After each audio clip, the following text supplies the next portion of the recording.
Hello, my name is Miwa, and today I'll be talking about cervix, uteri, and vagina, structure and examination. Before actually getting into the topic, let me explain how the highlights in my slides work. Red highlights are for terminologies that you must know for the exam. Orange is for terms recommended to know for acing the exam, though not essential. And green is for terms that you do not need to memorize, but just good to keep in mind.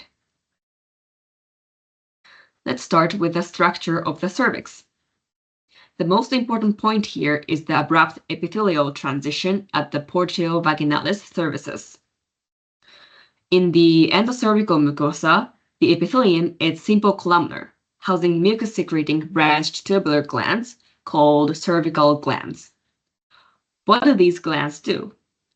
During ovulation, they secrete watery mucus to facilitate sperm movement in preparation for implantation. During the secretory phase of the menstrual cycle, they secrete viscous mucus to inhibit sperm movement. During pregnancy, they produce a mucus plug to prevent cervix from opening. In the exocervical mucosa, the epithelium is stratified squamous, non-keratinizing. Beneath the mucosa is dense connective tissue and a small amount of smooth muscle, which is a continuation of the myometrium. This structure helps maintain the shape of the uterus during pregnancy. Before parturition, a process called cervical effacement occurs, mediated by the hormone relaxin, which breaks down collagen to prepare the cervix for dilation. Now, let's move on to the structure of the vagina. The epithelium here is stratified squamous and stores large amount of glycogen. This glycogen is converted into lactic acid by a bacterium called lactobacillus, contributing to the low pH of the vagina, which is crucial for immunity. The lamina propria forms folds and contains no lipids. Since there are no glands in the vagina, mucus comes from the cervical glands and the greater vestibular glands.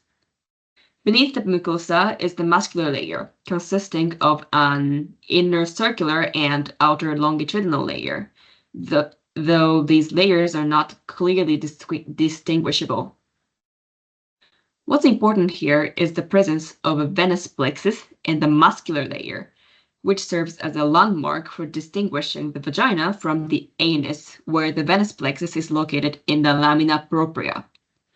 Another difference is that in the vagina, the lamina propria is wavy, while in the anus, it is the mucosa that is wavy. Next, let's look at the cervicovaginal smear.